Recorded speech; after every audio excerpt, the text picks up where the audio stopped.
심내혈관 질환 건강지킴이 국민닥터입니다. 저는 서울대학교 병원 신경과 정한영입니다.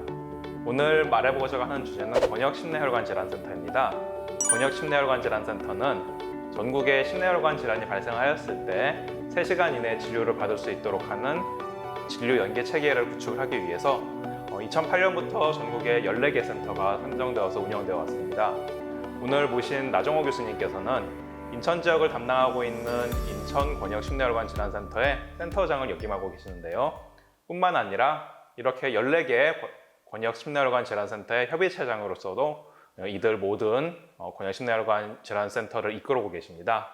오늘 바쁘신 와중에도 이렇게 자리를 마련해 주셔서 감사합니다.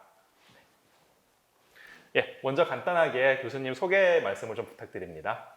네, 저는 말씀 주신 대로 인천권역심내혈관센터장을 맡고 있는 인하대병원 신경과의 나정호라고 합니다. 오늘 이렇게 불러주셔서 감사합니다. 네, 교수님. 그리고 말씀해 주신 대로 권역심내혈관센터의 협의체장도 맡고 계시는데 혹시 권역심내혈관질환센터가 무엇인지 일반 사람들은 잘 모를 것 같아요. 이것에 대해서 어떤 일을 하고 있는 건지 간단하게 조금 알려주실 수 있으실까요? 네, 저는 주로 뇌졸중을 진료하는 의사인데요. 이 뇌졸중, 즉 뇌혈관 질환은 암 그리고 심혈관 질환과 더불어 우리나라의 3대 사망 원인입니다. 그리고 뇌졸중은 사망에 이르지 않는다 하더라도 한쪽 팔다리가 마비된다거나 뭐 말을 못하게 된다거나 치매가 발생한다거나 이렇게 후유증이 심각하기 때문에 사실 사회 경제적인 부담은 가장 큰 질환이라고 할 수 있습니다.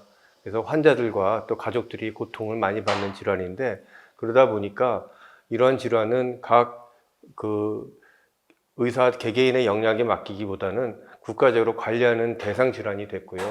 그래서 국가적으로 이 뇌졸중 진료를 어떻게 하는지 여러 방법으로 관리를 하는데, 뭐 뇌졸중 적정성 평가를 한다거나 진료를 그런 또 심뇌혈관 질환 관리법 같은 걸 만들어서 추진을 하고 있고요. 이런 것을 각 권역별로 광역 단체별로 이런 역할을 수행할 수 있는 그런 기관을 선정을 해서 권역심내혈관 센터를 이렇게 각 기관별로 권역별로 지정을 한 다음에 거기서 이제 진료 업무라든지 그 지역의 뭐 예방 관리 업무라든지 교육 업무, 또 그 병원 내 그 권역에서의 병원 간의 네트워크 구축이라든지 그런 것을 담당하는 것을 하는 것이 권역심내혈관 센터입니다. 네, 결국 권역별로 여러 가지 진료 연계 체계를 구축을 하고 또 전문적인 치료 거점 병원으로서 기능을 하고 그다음에 이후에 또 예방과 교육에도 선도적인 역할을 수행하고 있는 그런 기관들이라고 이야기할 수가 있겠네요. 그럼 권역심내혈관센터를 이렇게 이루고 갖고 나가는 과정에서 여러 가지 일들이 많이 있었을 것 같은데 그간의 경험에 대해서 조금 이야기를 해주실 수 있으실까요? 네, 저희 병원 같은 경우는 이제 2012년에 지정이 되었으니까 10년 정도 되었습니다. 그래서 그 지역 사회에 뭐 진료 부담도 많이 늘어났고, 또 지역 사회 그 교육 활동도 많이 해야 되고, 또 119 구급대원들과도 많은 소통을 필요로 해서 구급대원들 교육이라든지 그런 것도 해야 되고, 한마디로 뭐 여러 가지 일이 많이 예전엔 병원 안에서 환자만 보던 그런 입장이었는데 이제는 좀 더 지역 사회로 많이 나가서 다른 병원과의 네트워크도 구축을 해야 되고, 이런 많은 일을 하고 있어서 한편으로는 더 뭐 업무도 많아지고 힘들기도 하지만 또 많은 보람도 느끼고 있고요. 그러다 보니까 여러 가지 통계에서 인천권역의 심혈관 질환 환자들의 그런 지표가 많이 개선되는 것을 확인할 수 있었습니다. 그래서 그런 것은 상당히 또 나름대로 보람 있는 일이었다고 이렇게 생각이 됩니다. 네, 실제로 권역심내혈관질환센터가 설립이 되면서 그야말로 환자에게도 다가갈 수 있게 되고 뭐 병원 전 단계뿐 아니라 병원 후 단계까지도 같이 통합적으로 환자를 진료할 수 있는 그런 체계가 만들어졌다고 이야기할 수도 있겠네요.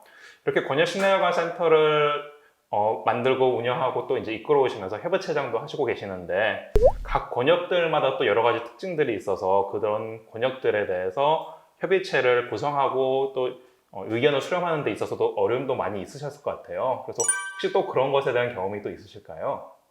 네, 사실 저희가 그 각 권역별로 특성이 많이 있습니다.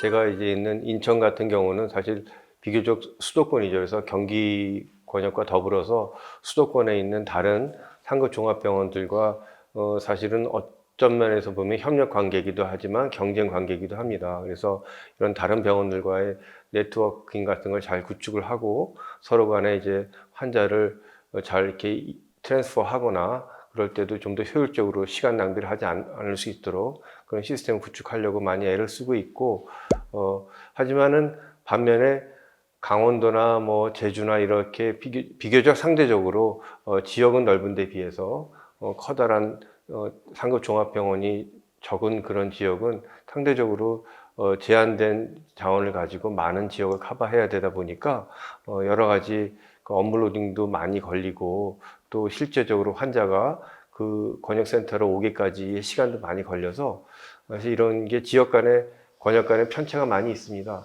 그래서 이런 권역센터들을 이렇게 관리하고 지도하는 데 있어서 기준을 거의 다 동일한데 어느 권역에는 이런 기준이 너무 좀 높다고 생각이 되는 부분도 있고 또 어느 권역은 상대적으로 이게 수월하게 생각되는 부분도 있어서 이런 것들을 서로 협의해서 이렇게 하나의 기준으로 맞추는 데 있어서는 쉽지가 않은 것 같았고요. 또 이제 홍보 활동 같은 것도 이제 각 권역별로 많이 진행하고 있는데 그런 것도 지금은 이제 중앙지원단이라는 조직이 생겨서 어느 정도 이렇게 통합된 행정적인 그런 업무를 담당하고 있기 때문에 업무가 많이 효율적이 되었는데 그전에는 중앙지원단이 없던 시절에는 그 각 권역별로 모든 업무를 다 따로따로 진행했기 때문에 제가 보기에는 좀 중복 분산 투자되는 경우가 많이 있어서 그런 것들이 좀 아쉬운 면이 있고 합니다. 근데 아까도 잠깐 말씀드렸지만 심혈관 질환 관리법이 이제 그 만들어지고 개정되고 하면서 우리나라도 이런 권역센터들을 아우르는 국립암센터 같은 국립심혈관센터의 필요성이 대두가 되고 있고 언젠가는 그런 것이 발족이 돼서 좀 더 효율적으로 이런 일들을 수행할 수 있는 그런 기관이 발족하기를 좀 바라는 상황입니다. 네. 중앙센터라는 것이 만들어지게 되면은 조금 더 효율적으로 각각의 권역들을 잘 통합적으로 운영할 수 있겠다라는 또 의견을 주셨던 것 같습니다. 그런 것 말고 또 추가적으로 이제 신경과라든지 아니면 뇌졸중 파트 같은 것에 있어서 다른 정책적인 제한사항 같은 게 또 있으실까요? 그 전에 아까도 말씀드렸듯이 그 전에는 병원에서 환자만 진료하다가 좀 더 이제 지역사회에 많이 다가가면서 의사로서 하지 않았던 일들을 많이 하게 되고 그러면서 또 사실 많은 환자들에게 도움을 줄 수 있었기 때문에 보람도 있었지만 한편으로는 업무량도 굉장히 많아지고요. 또 실제로 환자를 진료하는 것뿐만 아니라 여러 가지 행정적인 업무라든지 뭐 지역사회 교육 업무라든지 이런 부가적인 일들도 많아지고 또 저희 병원 같은 경우는 권역센터에서 24시간 365일 당직 체계를 운영하다 보니까 저 같은 나이에도 이제 뭐 당직도 서야 되고 여러 가지로 그 힘든 부분도 많이 있습니다. 근데 이런 것을 뭐 천직이라 생각하고 이렇게 할 수도 있는데 제가 참 안타깝게 생각하는 것은 저희 이렇게 뭐 나이 먹은 교수들도 이렇게 일들도 많이 하고 그런 걸 이제 젊은 의사들이 바라보는 시각이 저건 너무 좀 힘들겠구나 네. 이런 생각들을 많이 하는 것 같아요.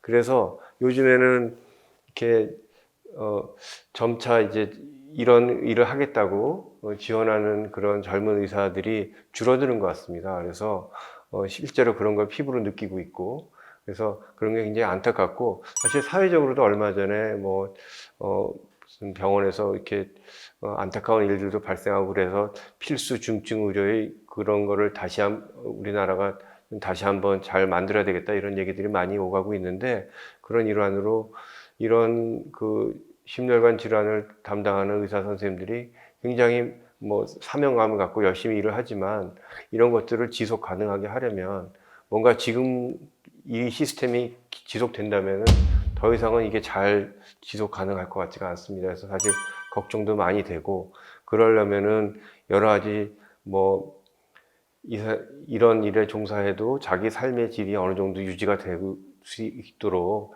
여러 가지 무슨 보완 장치도 필요하고 또 그만큼 뭐 보상 체계도 필요하고 여러 가지 생각할 게 많은데 이런 것은 어느 정도는 정부와 또 잘 협의가 돼서 이렇게 바뀌어 나가야 될 거라고 생각하고요.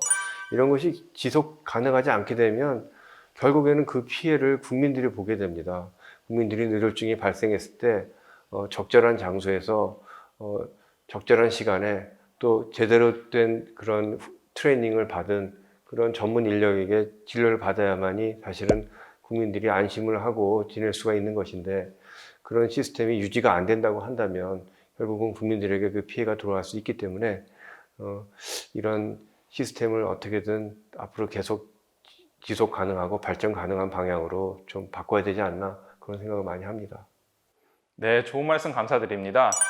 그야말로 지금까지 있는 권역심내혈관 센터들을 앞으로도 계속 잘 유지하고 발전시키기 위해서 지금까지 어떤 정책적인 것들이 더 필요할지, 지원이 더 필요할지 이런 것도 잘 설명해 주셨습니다. 오늘은 이렇게 짧게 권역심내혈관 센터에 대해서 나정호 교수님을 모시고 이야기를 나눠봤습니다. 구독자 여러분, 이 밖에도 심내혈관 질환에 대해서 더 알고 싶다면 저희 국민닥터 채널을 찾아보시고요. 그 밖에 궁금한 사항은 댓글로 남겨주시면 국민닥터를 모시고 설명을 드리거나 아니면 추가 영상으로 전달을 드리도록 하겠습니다.